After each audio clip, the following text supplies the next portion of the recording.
ఉన్న బంగారాన్ని విడిపించి ఆ రోజు ఆన్లైన్ రేటుకే మేము కొంటాం. Sharma gold company. నమస్కారం, మీరు చూస్తుంది India's largest digital media network Suman TV. నేను మీ కీర్తి. ఈ రోజు మనతో పాటు ప్రముఖ ఆధ్యాత్మికవేత్త అనంతలక్ష్మి అమ్మగారు ఉన్నారు. నమస్తే అమ్మా. నమస్తే అమ్మా. అమ్మ, వసంత పంచమి లేదా శ్రీ పంచమి ఫిబ్రవరి 14న ఉంది.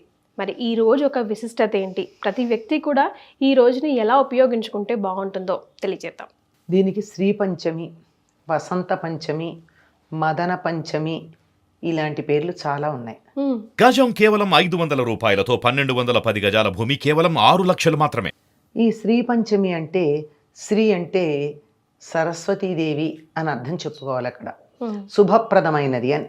ఓకే. సరస్వతీదేవి యొక్క జయంతిగా దీని గురించి మనం చెప్పుకుంటాం. అందుకు వసంత పంచమి అని ఎందుకంటామంటే ఇంకా వసంత ఋతువు రాబోతోందని, రాబోయే వసంత ఋతువుకి స్వాగతం పలకడానికి చేసుకున్న ఏర్పాట్లేది. వసంత ఋతువు తర్వాత వస్తుంది. ఇంకా మన లెక్క ప్రకారం 2 నెలల తర్వాత, ఉత్తర దేశీయుల లెక్క ప్రకారం ఒక నెలన్నర తర్వాత వస్తుంది వసంత ఋతువు. కాకపోతే వసంతం చైత్రంతో రావడానికన్నా ముందు లక్షణాలు ముందు కనపడతాయి కదా. దాని తాలూకు సూర్యోదయానికన్నా ముందు తూర్పు దిక్కు తెల్లబడ్డట్టు, వసంత ఋతువు రావడానికన్నా ముందే ఈ లక్షణాలు కనపడతాయి కనుక ఇది వసంత ఋతువుగా చెప్పబడుతూ ఉంటుంది అని. పైగా ఇంకొక కారణం కూడా చెప్తారు. రతీదేవి వసంతుడి సహాయంతో మన్మధుడిని పూజించింది అని, లేదా రతి మన్మధులు ఇద్దరూ వసంతుడిని పూజించారు అని. ఇలా రతి, మన్మధుడు, వసంతుడు ఈ ముగ్గురి యొక్క కలయికలో కనపడేటటువంటిది కనుక కూడా దీన్ని వసంత పంచమి అని, రతి మదన పంచమి అని ఇలాంటి పేర్లతో పిలుస్తారు. కానీ ఎక్కువగా వ్రతాలు, పూజలు లాంటివి చేసేవన్నీ కూడా శ్రీ పంచమి అంటే సరస్వతీదేవి జన్మదినము అనేటటువంటి అర్థంలో చేయడం మనం చూస్తాం. ఓకే. బ్రహ్మవైవర్త పురాణాన్ని అనుసరించి 5 రూపాలుగా ప్రకృతి శక్తులుగా ఆవిర్భవించినప్పుడు దాంట్లో ఆ ప్రధానమైన 5 ఒకటి సరస్వతి అని చెప్తారు. ఈ సరస్వతీదేవి ఆవిర్భవించిన తర్వాత ఆవిడందరూ అర్చించటం జరుగుతుంది. ఈ సరస్వతికి సర్వశుక్ల అని పేరు. అంటే పూర్తిగా తెల్లగా ఉంటుంది, అన్నీ తెల్ల. ఆవిడ కూర్చునే పద్మం తెల్లనిది, కట్టుకునే వస్త్రాలు తెల్లనివి, ధరించే నగలు తెల్లనివి.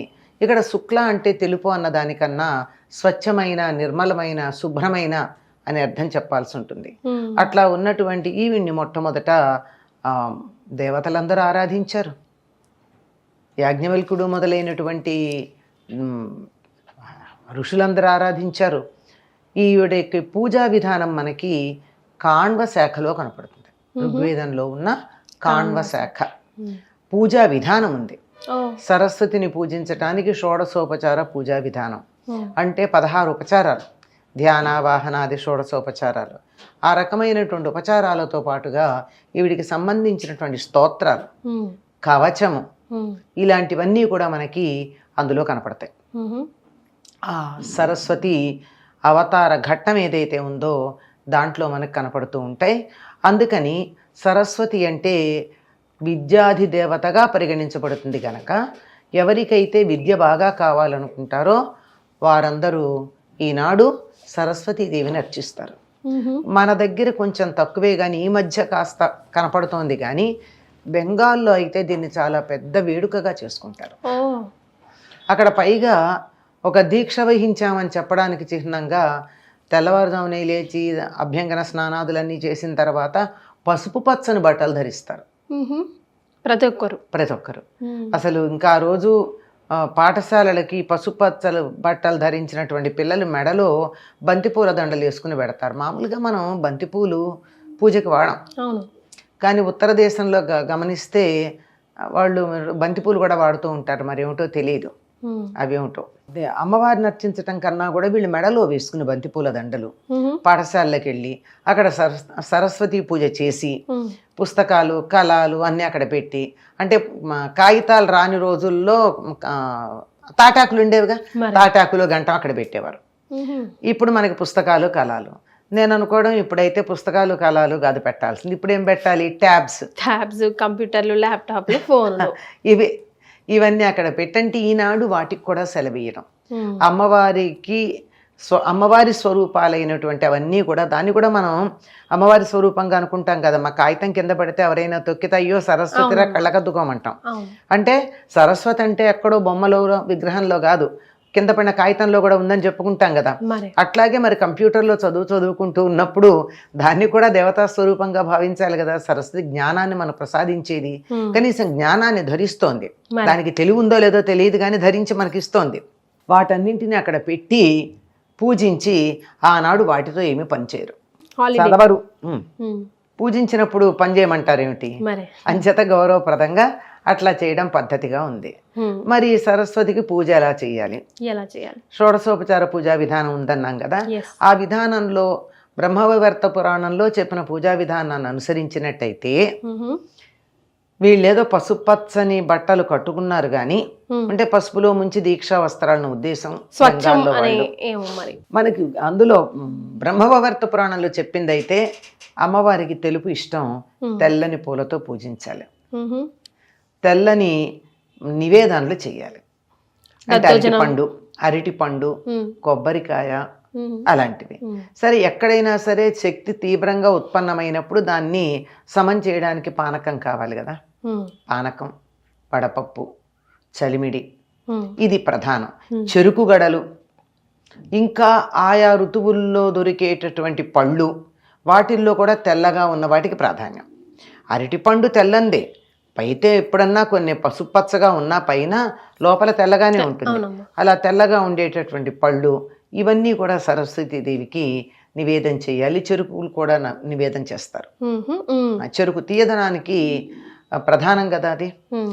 అయ్యాక వండింది పెట్టాలన్నారే మీరు, ఆ వండింది పెట్టేటప్పుడు దధ్యోదనం పెడితే పెట్టచ్చేమో కానీ అమ్మవారికి ప్రీతిపాత్రమైనటువంటి వంట ఏది అంటే పరమాన్నం, ఉహు. పాయసాన్నం. ఉమ్. ఎలాగా పాయసం, పాలు వేసి క్షీరాన్నం, చేసిన ఇన్ని రకాలు. పరమాన్నం అంటే శ్రేష్టమైంది ఏదన్నా కావచ్చు. మరి. మరి క్షీరాన్నం అంటే ఈ క్షీరం కూడా ఏ క్షీరం కావాలి? ఆవు పాలు. ఉహు. తర్వాత అందులో వేయాల్సింది బెల్లం తప్ప పంచదార కాదు. కాదు. పంచదార వాడకూడదు. ఉమ్. అది ఆవు పాలు, బియ్యాన్ని ఆవు పాలలో ఉడకబెట్టి దానిలో బెల్లం వేసి మిగిలినటువంటి సుగంధ ద్రవ్యాలన్నీ వేయొచ్చు. ఇవి ప్రధానం. మిగిలిన పెట్టకూడదానికి అది ఇవి ప్రధానం. ప్రధానం. మిగిలినవి చక్కగా మిగిలినటువంటి వంటలన్నీ చెయ్యండి, కూరలు, పప్పు, పులుసు కూడా చేసి నివేదన పెట్టండి, వద్దనంటల్లా. ప్రధానంగా పెట్టాల్సింది మాత్రం ఈ ఆవు పాలతో చేసినటువంటి పరమాన్నం, బెల్లం వేసి చేసినటువంటి పరమాన్నం. అమ్మ.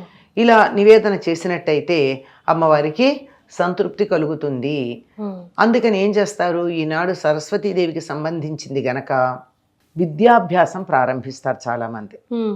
పిల్లలకి అక్షరాభ్యాసం చేయడం అన్నది. ఉహు. సరే, నేను విద్యాభ్యాసం అని వాడాను ప్రత్యేకం, అమ్మ. పిల్లలకైతే అక్షరాభ్యాసం. ఉమ్. మరి విద్యాభ్యాసం అని ఎందుకు వాడాను అవును. అంటే, మీరు నేను ఏదన్నా కొత్త పుస్తకం చదవాలనుకున్నాం, ఒక కొత్త ప్రాజెక్ట్ చేయాలనుకున్నాం, ఒక కొత్త సబ్జెక్ట్ నేర్చుకోవాలనుకున్నాం. ఇప్పుడు మన డిగ్రీలు మనకున్నాయి, స్కూల్కి వెళ్ళి చదివేటటువంటి అవసరము లేదు, వయస్సు కాదు, ఊహ లేదు. Yes. కానీ నేను వేరే సబ్జెక్ట్ ఒకటి నేర్చుకోవాలనుకున్నాను, నా అవుట్ ఆఫ్ ఇంట్రెస్ట్. ఉమ్.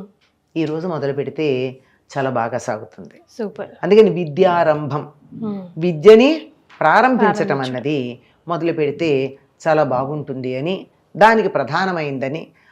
అమ్మవారికి సంబంధించిన కవచానికి సర్వ విజయమో ఏదో ఉంది పేరు. అంటే సమస్తాన్ని గెలవచ్చు.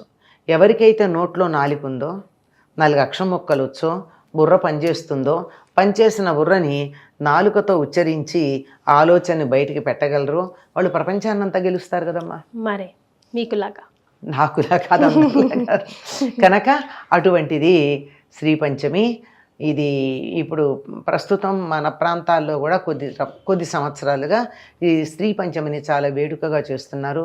చాలా ఆలయాల్లో ఈనాడు పిల్లలకి అక్షరాభ్యాసాలు చేయడం. ఎవరైనా కొత్తగా ఏదన్నా మొదలు పెట్టాలి అంటే, నేను ఎందుకో థీసిస్ రాస్తున్నాను పిహెచ్డి కంటే ఈరోజు మొదలు పెడితే చటక్న అయిపోతుంది. అమ్మ, మరి పిల్లలు ముఖ్యంగా పరీక్షల సీజన్ అయితే ఇది ఏదైనా మంత్రం పఠిస్తే బాగుంటుందా ఈ రోజున?